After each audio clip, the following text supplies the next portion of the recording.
Social ইসলামী ব্যাংককে অন্য কোনো রুগ্ন ব্যাংকের সাথে একীভূত না করার দাবি জানিয়ে সংবাদ সম্মেলন করেছেন ব্যাংকটির উদ্যোক্তা, সাধারণ বিনিয়োগকারী ও গ্রাহকরা। একই সাথে প্রকৃত উদ্যোক্তা ও শেয়ার হোল্ডারের সাথে আলোচনার মাধ্যমে ঘুরে দাঁড়াতে বাংলাদেশ ব্যাংকের সহযোগিতা চান তারা।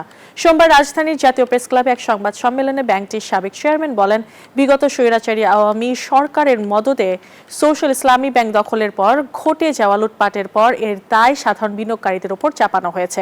এসআইবিএলকে অন্য কোনো রুগ্ন ব্যাংকের সাথে একীভূত করা হলে তা হবে আমানতকারীদের জন্য আত্মঘাতী।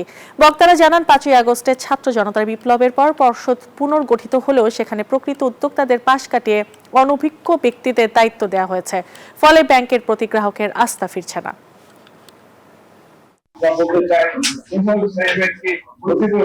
ব্যাংকের সাথে অবশ্যইভাবে একীভূত না করে প্রকৃত উদ্যোক্তা ও শেয়ারহোল্ডারদের সাথে আলোচনার মাধ্যমে তাদের পাশাপাশি প্রয়োজনে কিছু বিদেশি নতুন বিনিয়োগকারীকে পরিচালনা পর্ষদে সম্পৃক্ত করে ব্যাংকটিকে যুক্তিযুক্ত হয়ে প্রকৃত অর্থে ঘুরে দাঁড়াবার সুযোগ করে দেওয়া যায়।